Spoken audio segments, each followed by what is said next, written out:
A paz, povo de Deus, que Deus abençoe a todos, no nome do Senhor e Salvador Jesus. Queridos irmãos, eu quero aqui fazer menção da palavra de Deus. Aliás, eu queria chamar a sua atenção nesta mensagem. Você que me ouve do outro lado, eu sou até mal interpretado por algumas pessoas. Isso eu até entendo da parte de alguns, porque a pessoa, eu não posso aqui generalizar, mas algumas pessoas, quando ela ainda não tem a mente de Cristo, vai interpretar a palavra de Deus de maneira equivocada, conforme Romanos capítulo 12, versículo 2, onde a Bíblia diz que devemos ter a mente transformada e renovada em Cristo Jesus.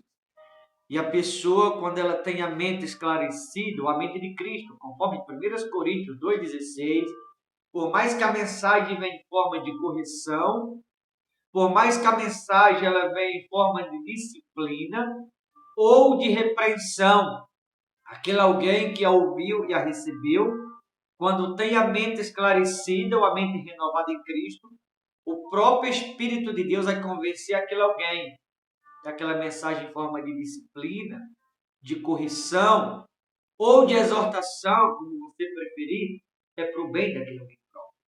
Por isso eu queria que você prestasse bem atenção nesta mensagem. Você vai perceber aqui que andar com Jesus é muito mais sério do que muitas pessoas imaginam. Andar com Jesus é muito mais sério do que muita gente pensa. Andar com Jesus tem um lado bom, mas também tem um lado perigoso. Tem, pastor, andar com Jesus um lado perigoso? Tem. Por isso eu queria que você prestasse bem atenção nesta mensagem e você vai perceber qual é o lado bom e qual é o lado perigoso.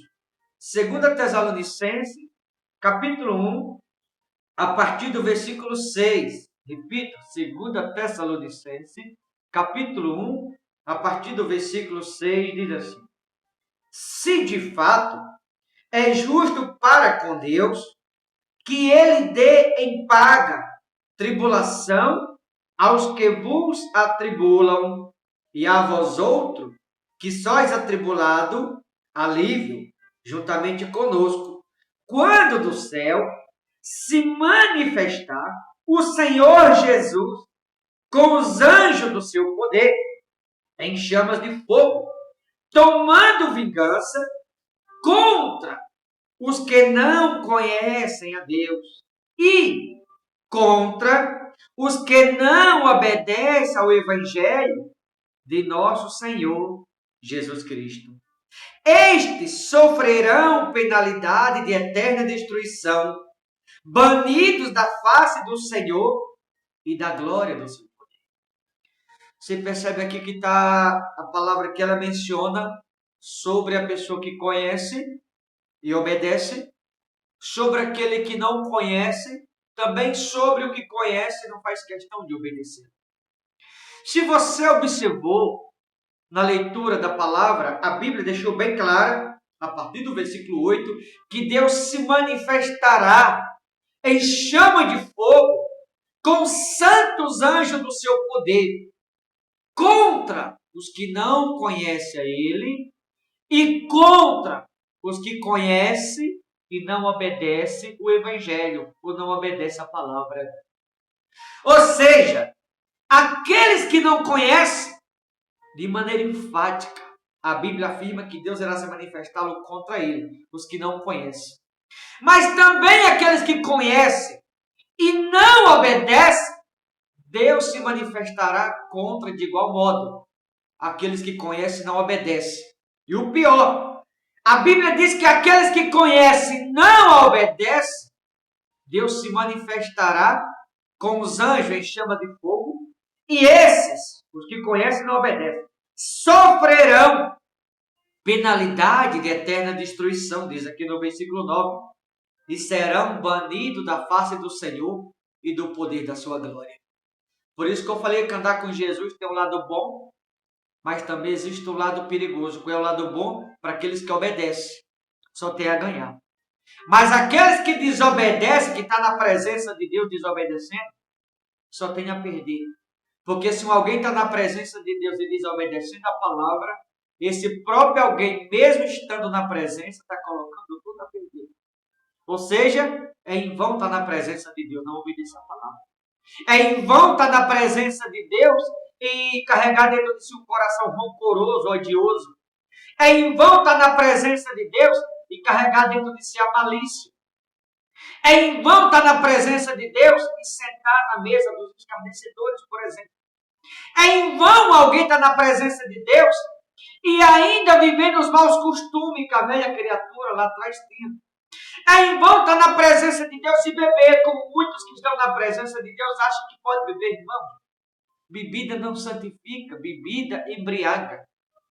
É em vão estar na presença de Deus e alguém andar na ignorância, na rebeldia do coração. Tudo isso que eu mencionei aqui é desobedecer a palavra, dar ouvido a terceiros, pessoas que ouvem os outros e não a Deus, também está desobedecendo, não está deixando de ouvir. Quer que eu te prove? Lembra de Saul? A ordem de Deus com relação a Saul naquele dia era destruir totalmente os Amalequitas, tudo que ele tinha. Porém, Saul não destruiu. E aí Deus usa Josué para repreendê-lo, dizendo para Saul, é melhor obedecer do que sacrificar. Mas Saul preferiu sacrificar do que obedecer, porque a ordem era destruir tudo.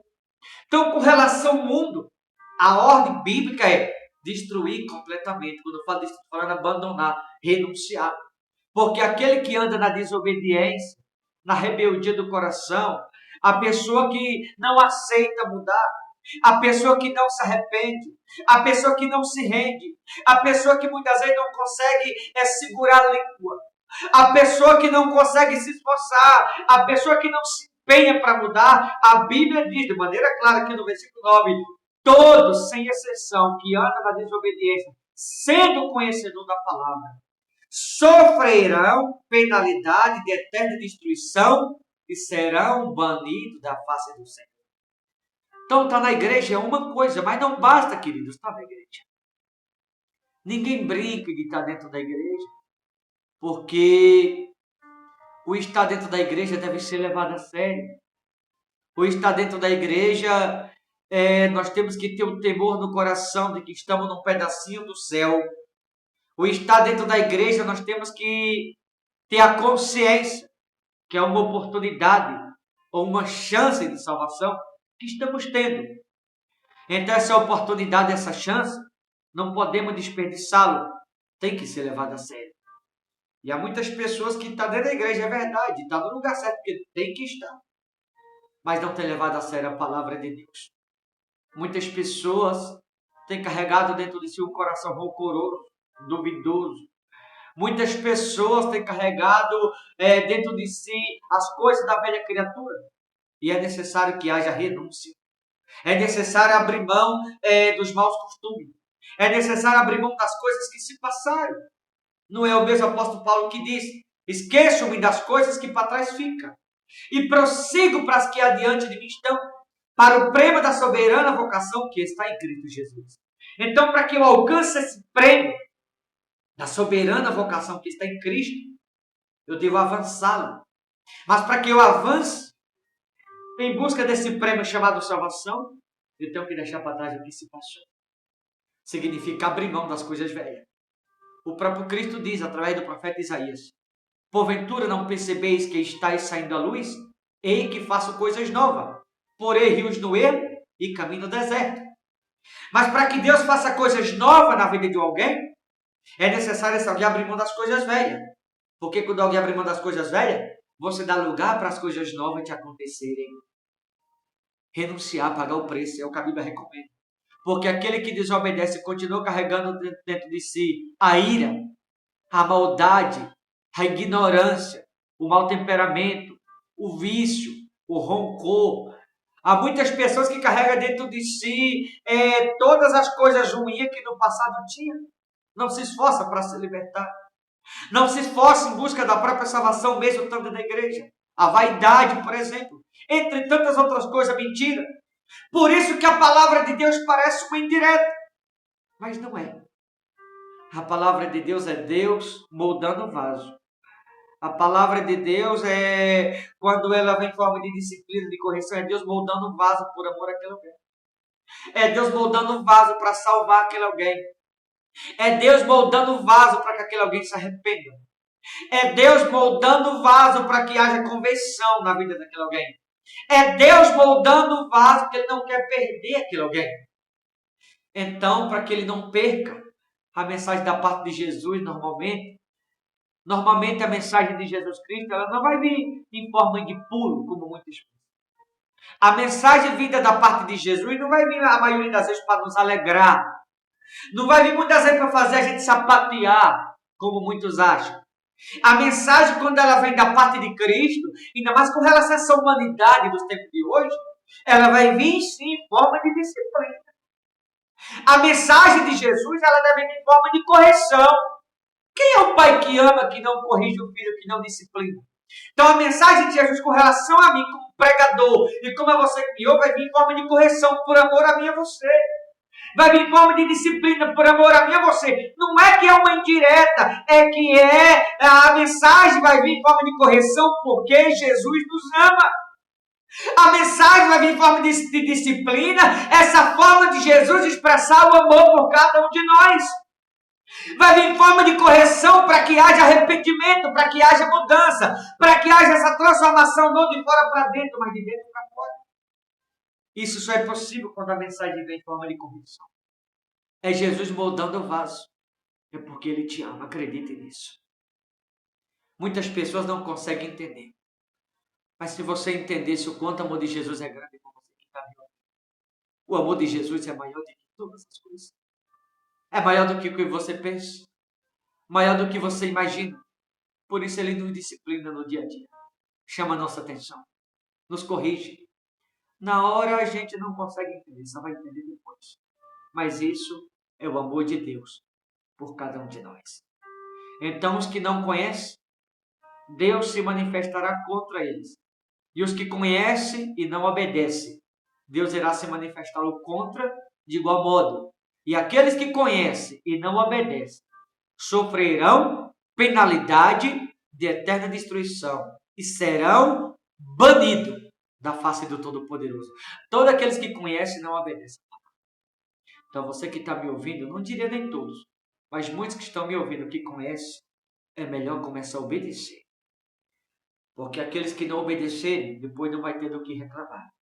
Para finalizar no versículo 11, ele diz assim: por isso, também não cessamos de orar por vós, para que o nosso Deus vos torne digno da sua vocação e cumpra com poder todo o propósito de bondade e obra de fé.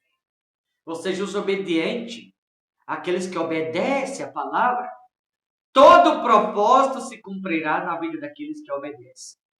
Todo o propósito de bondade e obra de fé na vida dos obedientes se cumprirá. Então, se você deseja que as promessas na sua vida se cumpram, se você deseja viver o propósito, se você deseja viver a bondade, se você deseja viver a boa obra da parte de Deus, basta que haja obediência da parte de cada um. Os não obedientes sofrerão penalidade de eterna destruição e serão banidos da face de Deus. Mas o obediente, esse viverá todo o propósito qual Deus ele tem por ele. O obediente viverá a bondade e toda a obra de fé da parte de Deus, os obedientes viverão isso. Todas as promessas se cumprirão. Basta que obedeça a palavra. Tá certo, queridos? Que você possa fazer uma reflexão ao ouvir essa mensagem. E que você possa entender que para que as promessas possam se cumprir, para que o propósito de Deus se cumpra, a bondade e a boa obra de fé se cumprir na vida de alguém, basta que da parte daquele alguém haja obediência para Deus. Tá certo? Vou ficando por aqui. Forte abraço. Até a próxima. Deus abençoe a todos no nome de Jesus.